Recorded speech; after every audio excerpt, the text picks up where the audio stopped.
교독하시겠습니다. 제가 먼저 읽겠습니다. 모세가 그의 장인 미디안 제사장 이드로의 양떼를 치더니 그 떼를 광야 서쪽으로 인도하여 하나님의 산 호렙에 이르매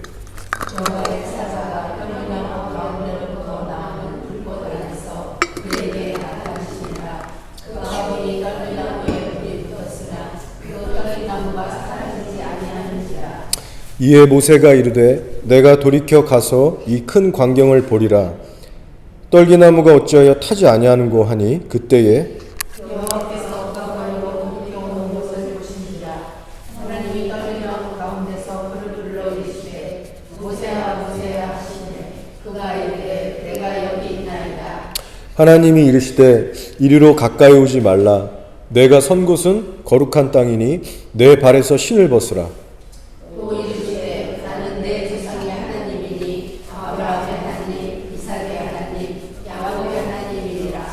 모세가 하나님 여호와를 두려워하여 얼굴을 가리매 여호와께서 이르시되 내가 애굽에 있는 내 백성의 고통을 분명히 보고 그들이 그들의 감독자로 말미암아 부르짖음을 듣고 그 근심을 알고 내가 내려가서 그들을 애굽인의 손에서 건져내고 그들을 그 땅에서 인도하여 아름답고 광대한 땅 덕과 꿀이 흐르는 땅 곧 가나안 족속 헷 족속 아모리 족속 브리스 족속 히위 족속 여로스 족속의 저랑에 데려가려 합니다. 이제 가라. 이스라엘 자손의 부르짖음이 내게 달하고 애굽 사람이 그들을 괴롭히는 학대도 내가 보았으니 이제 내가 너를 바로에게 보내어 너에게 내 백성 이스라엘 자손을 애굽에서 인도하여 되게 하리라. 아멘. 네, 오늘은 무엇보다도 거룩이 먼저다라는 주제로 하나님의 말씀 나누겠습니다. 세상에는 참 많은 종교들이 있습니다. 그 수가 대략 20개 이상이나 됩니다. 사람들에게 알려진 주요 종교들이. 그런데 이 수많은 종교들에는 나름 공통점이라는 게 있는데요. 각자 나름 선행이라는 걸 한다는 거예요. 어려운 이웃을 돕고 섬기거나 그렇게 기부하는 그런 선행들이 각 종교마다 다 있습니다. 교회만 선행하는 거 아니에요. 심지어는 신을 믿지 않는 무신론자들도 기부 많이 하는 사람들이 있습니다. 선행을 즐겨하는 사람들이 있어요. 그리고 세상은 그들의 그 선행을 보면서 사랑의 손길이다, 사랑의 어떤 섬김이다, 그렇게 나름 사랑이라고 부릅니다. 여러분, 이 땅에 수많은 종교들이 있고 서로 간에 어떤 그 유사성이 있는 것 같지만 그러나 사실상 기독교에만 유일하게 있는 것이 있습니다. 그것이 뭐냐면 바로 하나님의 거룩함이에요. 여러분, 사람이 하나님의 거룩을 알지 못하면 사람이 행하는 모든 선행은요 결국 자기의, 자기 열심밖에 되지 않습니다. 이건 교회를 다니는 저 여러분도 마찬가지예요. 평생토록 교회 다니고 하나님에 대해서 배웠지만 그 거룩을 이론으로만 알고 실제를 모를 때 잘못된 신앙의 방향으로 흘러가게 됩니다. 자, 그래서 중요한 거예요. 기독교의 핵심은 다른 데 있지 않고 거룩하신 하나님을 만나는 데서 출발합니다. 여러분, 회개가 참 중요하죠. 우리가 늘 회개의 복음을 전하는데 회개라는 것도 사실은 거룩하신 하나님 앞에서 하는 거예요. 그리고 우리가 믿고 나서 끝이 아니라 거룩한 성화의 과정을 살아야 되잖아요. 근데 성화의 과정이라는 것도 사실상 주님의 거룩함을 배우고 닮아가면서 이루어지는 겁니다. 회개나 성화나 성경 지식이나 이론만으로는 불가능한 영역들이에요. 우리가 심판대 앞에 서기 전에 거룩한 신부로 준비된다고 말들을 하죠. 근데 하나님의 거룩을 실제로 모르면 그게 불가능한 거예요. 정리하면 이런 겁니다. 우리가 거룩한 하나님을 만나서 그분의 거룩함을 닮아가면서 그분의 형상으로 회복되어져 가는 거. 그리고 끝내는 죄가 하나도 없는 그 천국에 가서 거룩하신 하나님을 모시고 영원히 살아가는 거. 여러분, 이것이 우리 교회들이 추구해야 될 본질입니다. 본질. 그래서 기독교에서 거룩이라는 걸 빼면 여러분 남는 게 하나도 없어요. 오늘 설교 제목이 그래서 뭡니까? 무엇보다도 거룩이 먼저다. 이 정도로 거룩이라는 것이 너무나도 중요한 겁니다. 오늘 말씀을 보시면 모세라는 사람이 등장하는데 여러분 이 배경을 잘 아실 거예요. 자, 모세의 인생은 크게 40년으로 나뉩니다. 첫 40년 동안은 이집트에서 태어나서 이집트 왕자로 자랐어요. 근데 자신이 히브리 사람이라는 걸 알았기 때문에 그 엄마로부터 주변 그 이스라엘 민족들에게 이스라엘 하나님에서 들었을 것이고, 소위 하나님에 대해서 알고 있었어요. 믿음이라는 게 나름 있었습니다. 자, 근데 모세가 하나님에 대해서 아는 것으로 끝나는 게 아니라 진짜 하나님을 만났던 때가 언제냐? 바로 40년이 더 흘러서 80살이 됐을 때예요. 80살가 됐을 때에는 더 이상 하나님에 대해서 배우고 들은 수준이 아니고 하나님의 거룩을 실제로 경험하게 됩니다. 진짜 안다는 거예요, 이것이. 그리고 그때부터 그의 인생이 변화되게 됩니다. 여러분, 질문 하나 할게요. 여러분은 진짜 거룩하신 하나님을 만나셨습니까? 아니면은 평생토록 교회에서 이론적으로만 그분의 그 거룩을 배우셨습니까? 하나님을 정말 만난 사람들의 특징이 있다면 하나님의 거룩함을 체험적으로 경험했다는 거예요. 그걸 진짜 안다는 거예요. 그리고 그로 인해서 어떤 마음이 생기냐면 하나님에 대한 경건한 두려움이 생기게 된다는 거예요. 막연히 지옥 갈까봐 두려운 그런 게 아니고 하나님에 대한 거룩한 두려움을 갖게 되는 거예요. 자, 오늘 6절 말씀을 보시면 그 증거가 나오는데 모세가 하나님을 배웠기를 두려워했다고 나와요. 옷으로 얼굴을 가립니다. 자, 이것이 바로 거룩한 하나님을 대면했을 때 나오게 되는 모든 사람들의 동일한 반응이에요. 모세만 그런 게 아닙니다. 성경 이사야 6장으로 한번 가보시면 들어보세요. 이사야가 하나님의 특별한 은혜로 하늘로 이끌려줘요. 그래서 하나님이 계신 성전에 이끌려 올라갑니다. 근데 그때 하나님을 섬기고 있는 그 천사들, 그룹들을 보게 돼요. 그것이 먼저 나온 순서예요. 근데 천사들이 어떤 행동을 하고 있었냐면 그 많은 날개들로 얼굴을 가리고 또 발을 가리고 있었어요. 하나님은 감히 쳐다도 보지 못하고 거룩하도다, 거룩하도다. 그렇게 경외함으로 고백을 하고 있는 그 모습을 먼저 보게 됩니다. 자, 지금 모세하고 똑같은 반응을 보이고 있는 거예요. 모세도 하나님의 그 거룩함이 두려워서 얼굴을 가리고 나중에 결국엔 신발까지 벗게 되거든요. 근데 천사들도 똑같이 얼굴을 가리고 발을 가리고 있어요. 천사나 사람이나 할 것 없이 거룩하신 하나님의 임재를 감당하지 못하는 모습들입니다. 그래서 이사야가 그것을 보면서 이사야 자신도 그래요.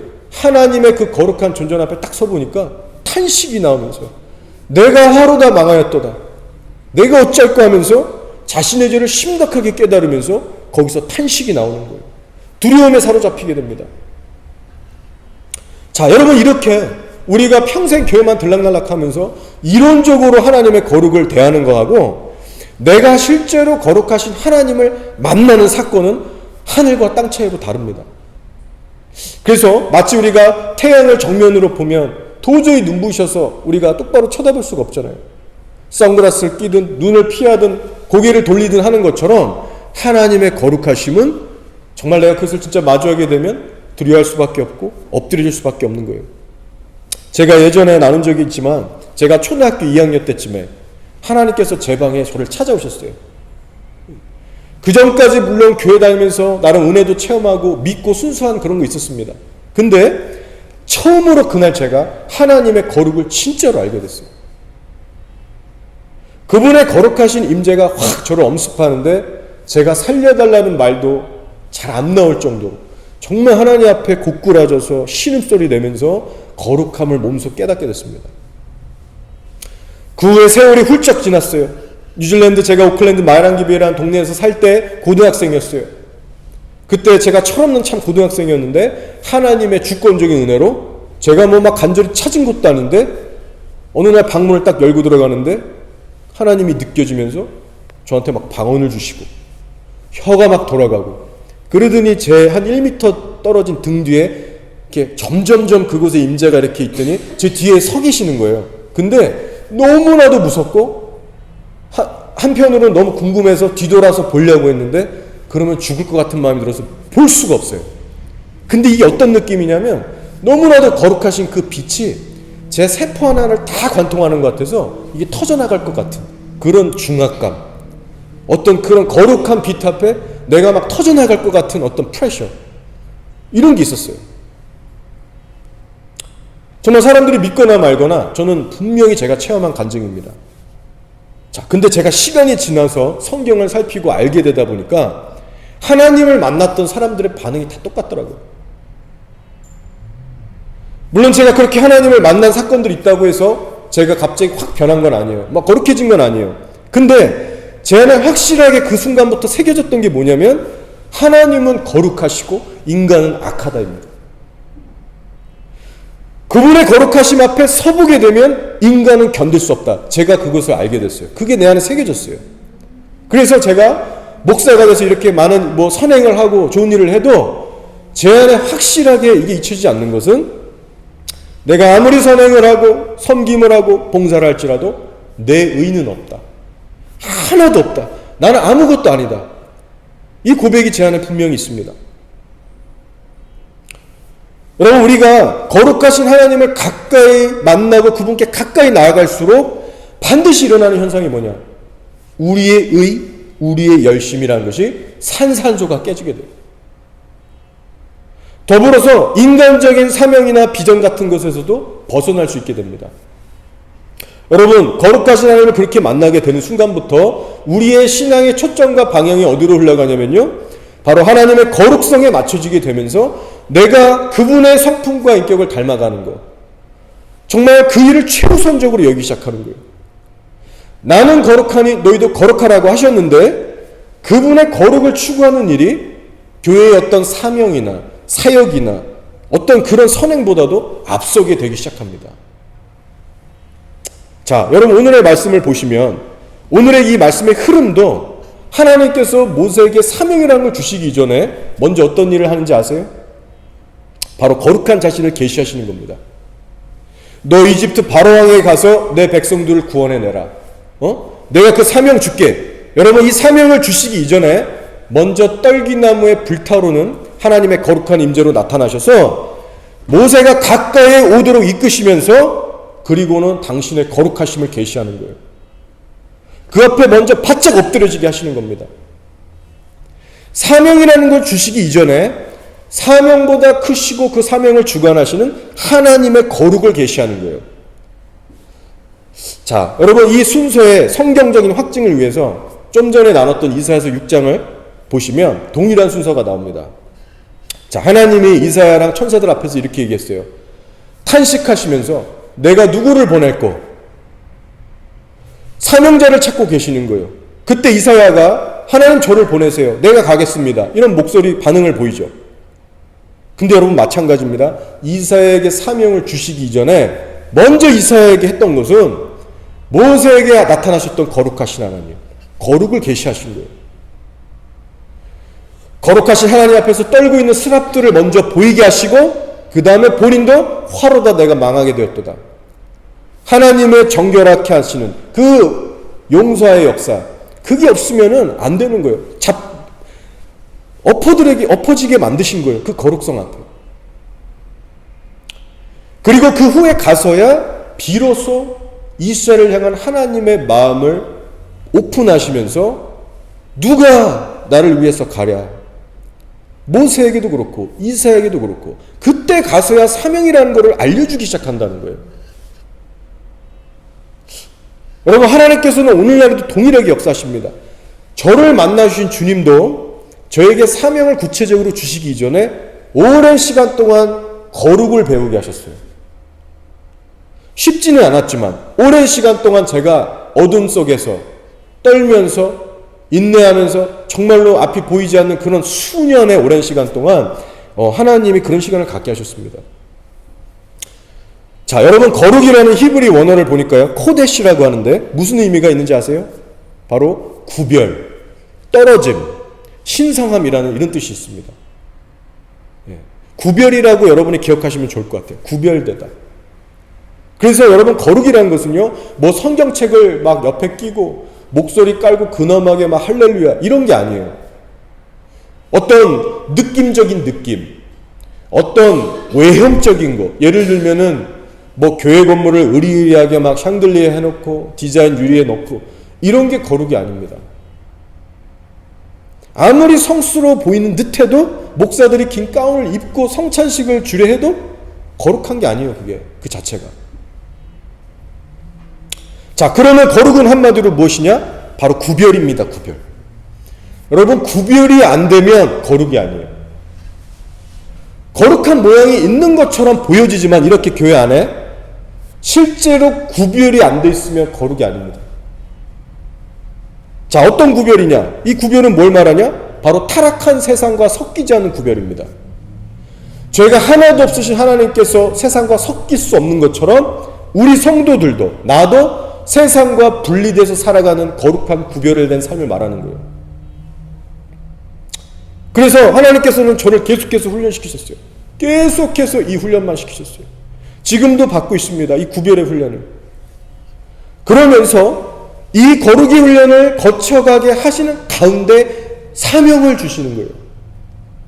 이따금씩 기도하다 보면 강권적으로 하나님의 마음을 저한테 계시하세요. 뭐 이스라엘 향한 마음부터 그렇고 이 뉴질랜드의 나라 영적 상태가 얼마나 지금 무너져 가고 있는지를 막 보여주시고 영혼들에 대한 탄식과 막 분노를 알려주시고 하나둘씩 저한테 공개를 해주시면서 사명이라는 것을 구체화시켜 주시는 거예요. 그래서 제가 만난 하나님이나 성경의 인물들이 만난 하나님을 보면 동일한 하나님이십니다.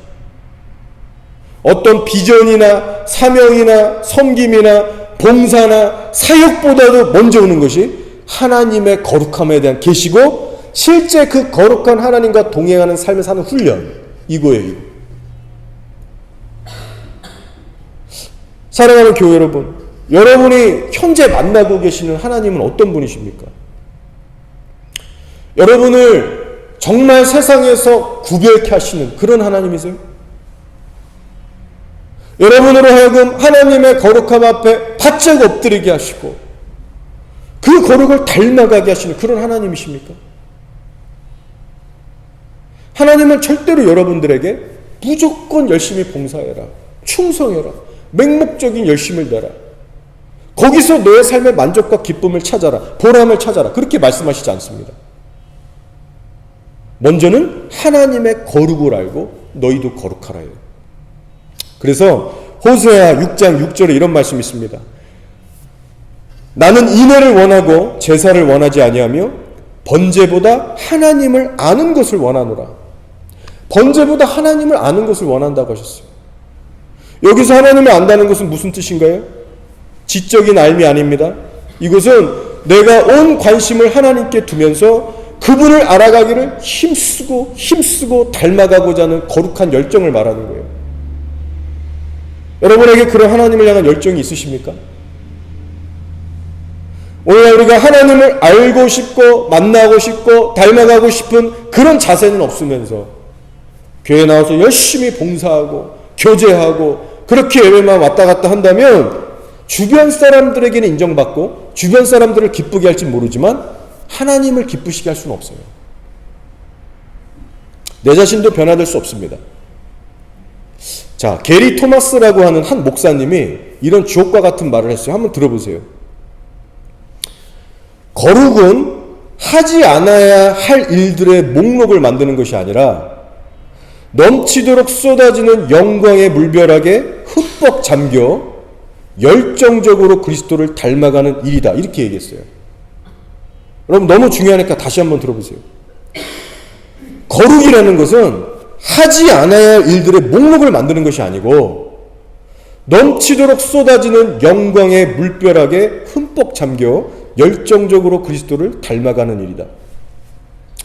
여러분 이 말을 들으실 때 그리스도인으로서 뭔가 뒤통수 한 대 맞는 느낌 드시지 않습니까?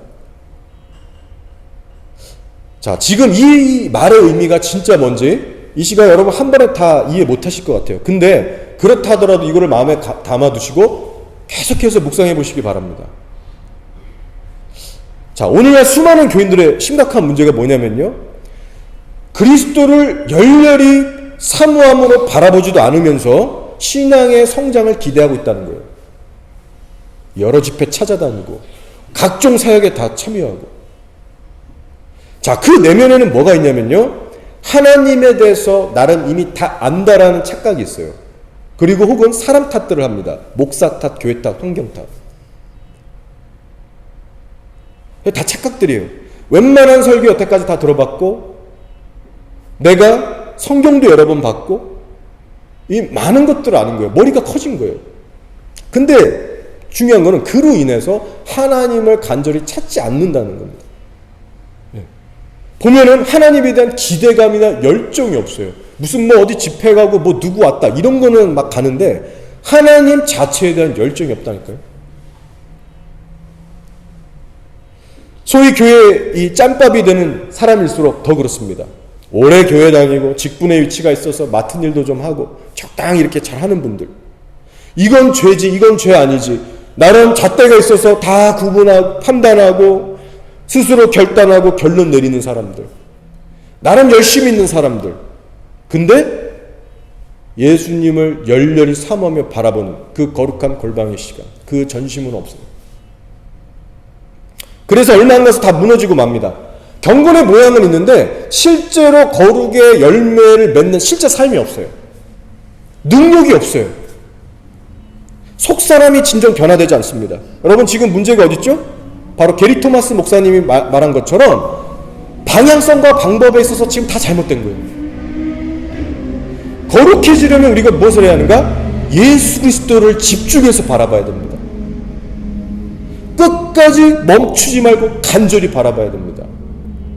자, 근데 바라본다는 게 뭐예요? 추상적인 게 아니에요. 매 순간 그분께 집중하는 삶은 기본 중에 기본이고요. 정말 여러분들이 날마다 결단해서 하나님께 예배드리시고 정말 하나님 간절한 마음으로 찾고 기도하고 말씀 보고 그분을 알아가려고 애를 써야 되는 거예요.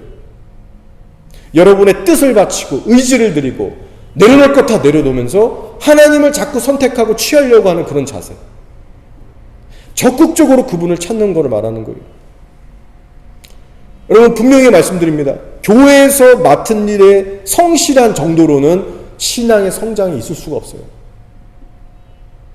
신앙이 끊임없이 성장하는 성도들을 다 보면 공통점이 있어요. 결코 교회 생활에만 적응하고 성실하다 소리 듣는 사람들이 아닙니다. 여러분, 사람이 보기에 성실해 보이고 괜찮아 보이는 그런 교인 되지 마시고, 사람들이 알아주지 않아도 여러분 골방에서 뜨겁게 하나님 찾고 예배할 수 있는 여러분 그런 분들이 되시기를 바랍니다. 네, 여러분에게 묻고 싶어요. 그런 목마름이 지금 있으세요? 교회 생활에 만족하지 않는 그런 예수님 자체에 대한 목마름. 자, 로마서 12장 1절의 말씀인데 한번 들어보세요.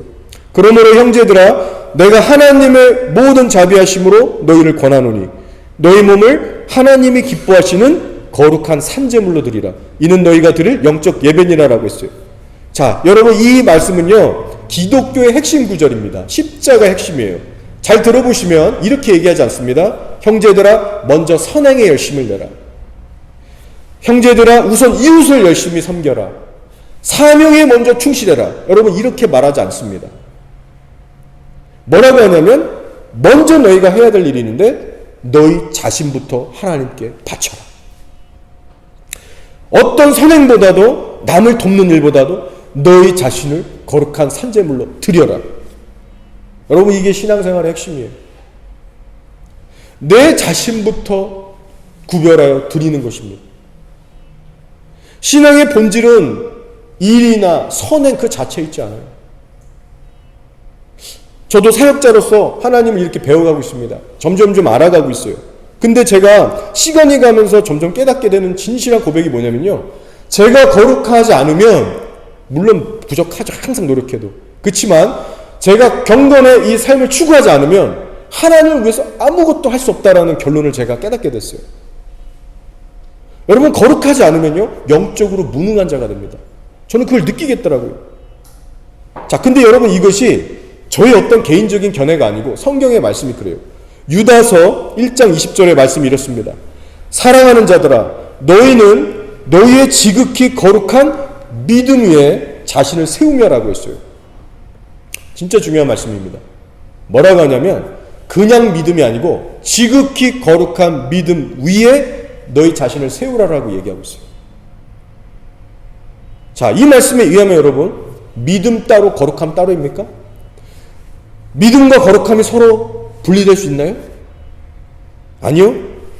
믿음의 기초와 핵심이 되는 것은 바로 거룩함이라고 말씀하고 있어요. 따라서 거룩하지 않고서는 성도의 삶에 이 믿음의 삶이라는 것이 결코 세워질 수가 없는 겁니다. 우리가 죄짓기를 우습게 여기고 대수롭게 여기면서 여러분 영적 성장을 기대할 수 있어요? 경건한 삶을 살려고 몸부림치지 않으면서 하나님을 위해서 어떤 신령한 일을 할 수 있을까요? 아무것도 못하는 거예요. 사역자든 일반 성도든 마찬가지입니다. 교회가 거룩성을 잃어가면서 세상이 들어오기 시작할 때 부흥을 기대할 수 있어요? 여러분의 개인적인 삶도 마찬가지입니다. 누구든지 거룩함을 배워나가지 않으면 하나님을 위해서 어떤 일도 할 수 없다. 믿음의 진보도 결코 이룰 수 없다. 이것이 성경의 메시지입니다. 그렇다면 지극히 거룩한 믿음 위에 너희 자신을 세워가라. 이 말씀은 어떻게 실천이 가능할까요? 방법은 하나예요. 거룩하신 하나님을 집중해서 바라보세요. 매일같이 바라보세요. 그분과의 실제 관계를 사모하시고 실제로 만들어 가시면서 중요한 거예요. 그분께 이끌리는 삶을 살아야 됩니다. 이끌리는 삶을 살아야 돼요. 그리해야만 거룩이라는 열매가 나올 수 있게 돼요. 내 스스로 할 수가 없어요. 그러니까 우리는 이끌릴 정도로 그분이 나를 터치하고 이끌어갈 정도로 그분을 만나고 구해야 되는 거예요. 그 우리 쪽에서 해야 되는 겁니다. 그래서 제가 제 간절한 여러분과 제 자신을 위한 간절한 기도 제목이자 소원은 거룩한 하나님에 대한 열정이 우리 안에 지금 불일 듯 일어나는 거예요. 예, 그 거룩한 불이 좀 있었으면 좋겠습니다. 그리고 그것이 우리 좀 주변에 퍼져나갔으면 좋겠어요. 자, 오늘 말씀으로 돌아가서 5절의 말씀을 보시면 하나님께서 이렇게 말씀하시죠. 이르시되 이리로 가까이 오지 말라. 내가 선 곳은 거룩한 땅이니 내 발에서 신을 벗어라. 하나님이 가까이 오지 말래요. 하나님 우리 가까이 하기 원하세요? 근데 가까이 오지 말래요. 여러분, 우리가 거룩을 배우지 않고서 하나님 만나고 싶어도 가까이 못 가는 법입니다. 내 발에서 신을 벗으라고 하세요. 여러분, 신을 벗으라라는 말에 무슨 의미가 있죠? 신발은 우리가 발에 이제 끼고 다니는 거죠. 세상의 온갖 먼지와 오물들 다 잔뜩 묻는 것이 신발이에요. 영적인 의미로는 죄, 수치 이런 의미들이 있습니다. 어떤 거룩하지 못함 이런 의미가 있어요.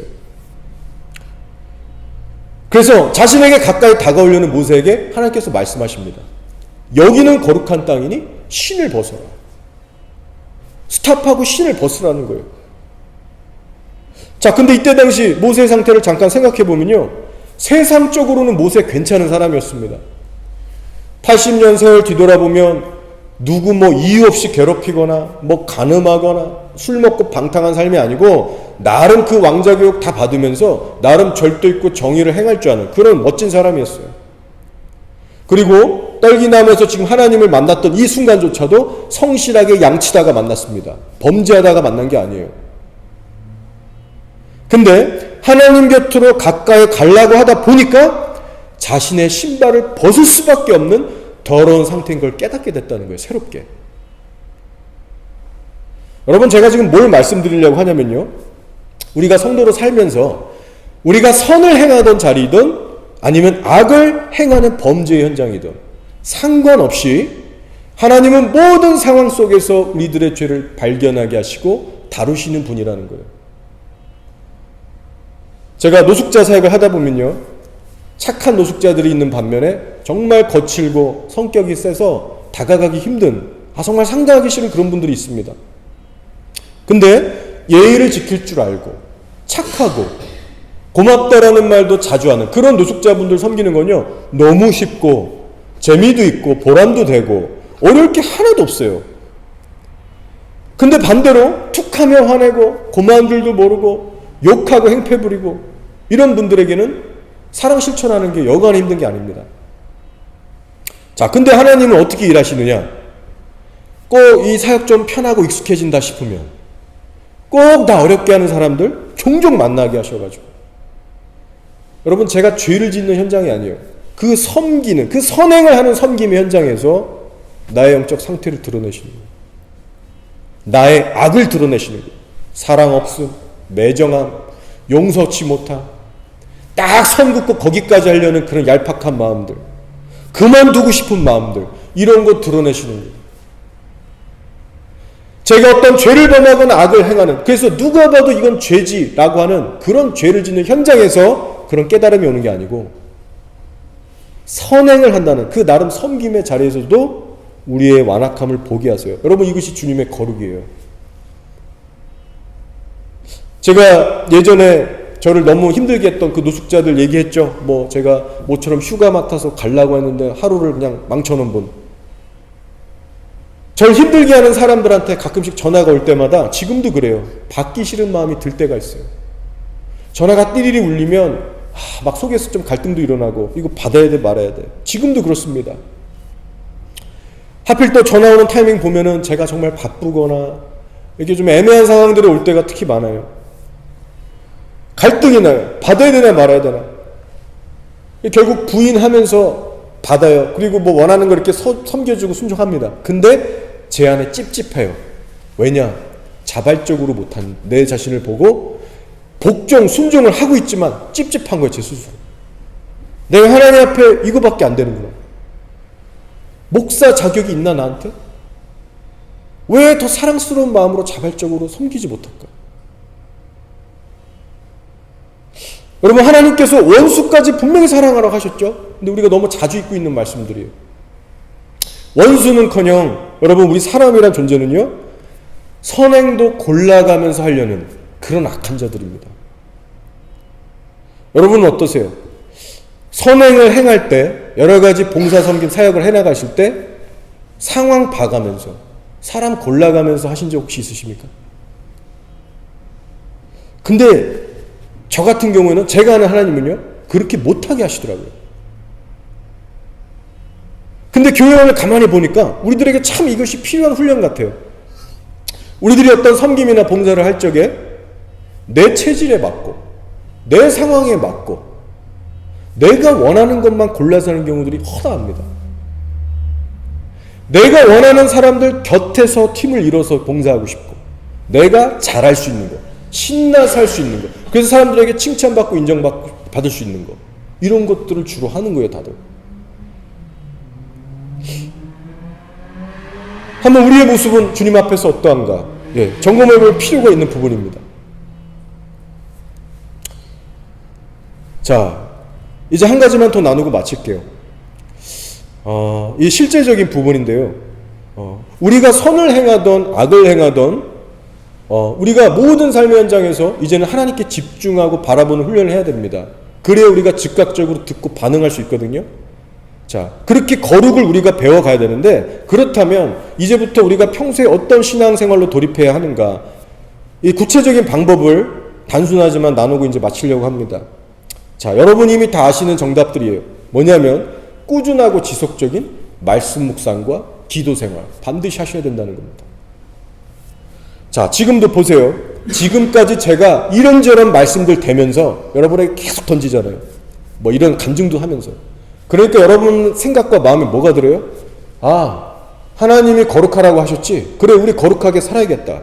새로운 결단과 마음의 정리가 되시죠. 여러분, 이게 바로 말씀의 위력이에요. 말씀을 계속해서 보고 듣고 내 안에 넣어야 하나님에 대해서 생각하게 되고, 온전한 신앙의 방향이 다시 한번 잡히게 되고, 그렇게 되는 겁니다. 내가 순종하고 정해야 될 것들을 깨닫게 되는 거예요. 자, 근데 한 가지 중요한 거, 기도가 너무 중요합니다. 여러분, 말씀 묵상이 귀하지만 기도라는 이 동력이 뒷받침해 주지 않으면 알아도 순종이 안 돼요. 알아도. 자, 목사님들도 그렇죠. 저도 그렇지만, 경험적으로 알지만, 설교는 우리가 자동적으로 해야 되잖아요. 사람들 앞에서. 근데 수많은 목사들이 아마 다 공감하는 걸 거예요. 어느 순간부터 기도 게을러집니다. 근데 말씀은 얼마든지 준비할 수 있어요. 지식이 있으니까, 해오던 게 있으니까. 근데 여러분들이 어떻게 알아요? 내가 평소에 기도하는지 안 하는지. 그러니까 어느 순간부터 기도는 죽고 말씀은 선포하는데 목사의 삶이 하나님과 멀어지기 시작하는 거예요. 여러분, 이렇게 기도와 말씀의 밸런스가 너무 중요한 겁니다. 여러분, 예수님께서 뭐라고 말씀하셨냐면 영은 원하는데 육이 약하니까 시험에 들지 않게 깨어 기도하라고 하셨어요. 이게 진짜 중요한 핵심의 말씀입니다. 자, 그래서 우리가 비일비재하게 보는 것이 뭐냐면, 여러분 주변에도 많을 거예요, 그런 사람들. 성경 지식은 너무 많은데 삶이 안 따라주는 사람들이 있어요. 나름 교회에서 성실하고 착하여 교회도 꼬박꼬박 나와요. 근데 순종의 돌파가 이루어지지 않고 뭔가 신앙이 깊어지지 않는 사람도 있어요. 항상 그 자리. 딱 보면요, 10중 8구 기도 생활이 부족합니다. 나름 순수하게 믿고 성경 지식도 있고 즐겨서 모임들도 참여하는데 기도 생활이 뒷받침 못하니까, 충분하지 못하니까 여지없이 무너지는 거예요. 항상 제자리인 거예요. 여러분, 겟세마네 동산에서 우리 예수님이 어떻게 기도하셨는지 여러분 아셔야 됩니다. 우리 도전을 받아야 돼요. 내가 이 십자가의 죽음을 피할 길이 없다. 예수님, 여러분 이거 알고 계셨습니다. 하나님 아버지의 뜻은 내가 기도해 보니까 내가 죽는 거야. 이거 아셨어요. 십자가 매야 된다는 거. 근데 예수님이 그거 아는데 너무 마음이 괴롭고 순종 복종이 안 되니까 예수님도 기도하셨어요. 언제까지? 돌파될 때까지. 천사들이 와서 도와주고 힘을 주고 성령님이 도와주실 때까지. 그래서 예수님도 자기가 그 아는 말씀대로 살 수 있는 능력을 피땀 흘려 기도하셨다는 거예요. 이것이 바로 여러분, 영은 원하되 육이 약하니 시험에 들지 않게 깨어 기도하라, 그 의미입니다. 여러분, 제가 흥분해서 얘기할 필요가 없는 것 같아요. 실전에서 여러분 진짜 순종할 수 있는 성도가 되시려면 밤낮 기도하시기 바랍니다. 하나님은 어떤 분이시냐면요, 예나 지금이나 동일해요. 바로 성경 말씀이라는 것에 최종 권위를 두셔서 말씀을 통해서, 일반적으로는, 주로는 말씀을 통해서 자신을 계시하시는 분이십니다. 그리고 우리가 기도할 때 일하시고 응답하는 분이세요.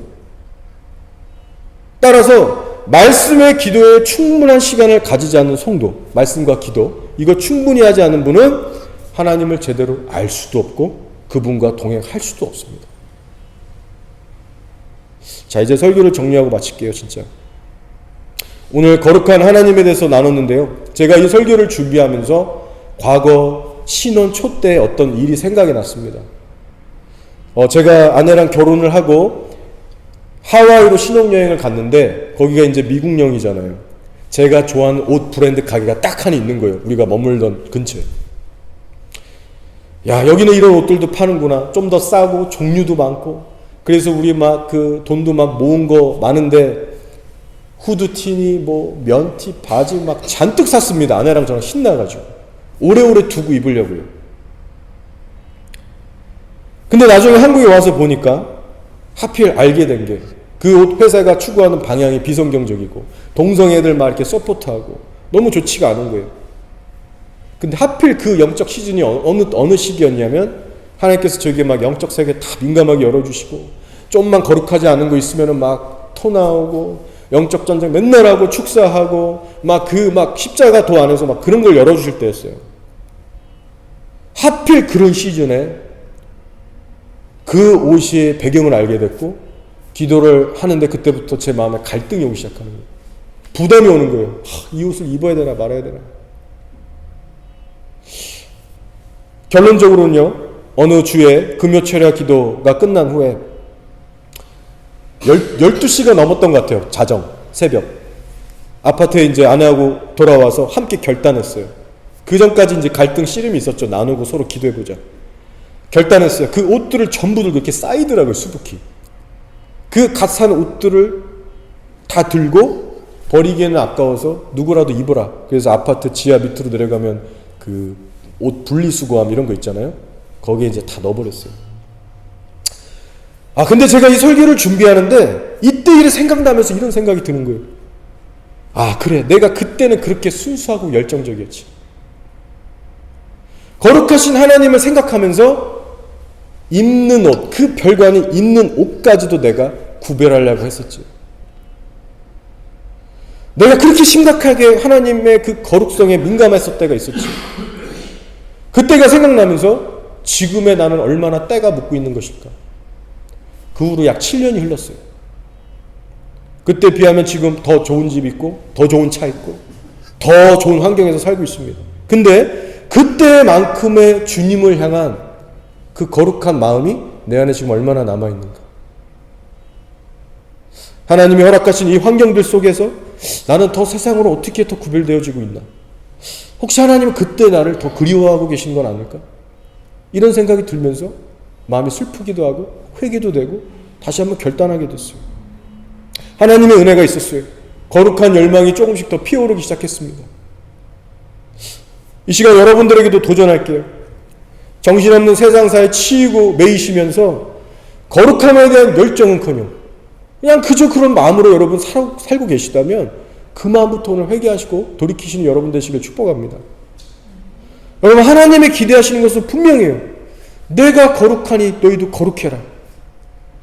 여러분, 겉행위가 아니라 먼저는 여러분 우리 마음속에 깊은 곳에서부터 거룩함에 대한 열정, 그 열망을 우리가 새롭게 회복하길 원합니다. 지금 이 순간 여러분의 인생에 많은 문제와 고민거리들이 있겠지만 우리들에게 가장 시급하게 필요한 것은 딱 하나예요. 그것은 바로 거룩한 하나님에 대한 사모함입니다. 거룩한 하나님을 내 안에 더 제대로 모시고자 하는 그 마음이에요. 근데 만약 그 마음을 여러분이 잃어버리고 있다면 지금 사실상 모든 것을 잃어버리고 계신 겁니다. 그러나 늦지 않았어요. 바로 오늘부터 새로운 마음으로 결단하고 나아가실 때 성령께서 이끌어 주시라 믿습니다. 우리가 이것을 위해서 서로를 위해서 기도하고 하나님의 귀한 거룩한 그리스도로 빚어졌으면 좋겠어요. 이 시간 다 같이 한번 기도하겠습니다.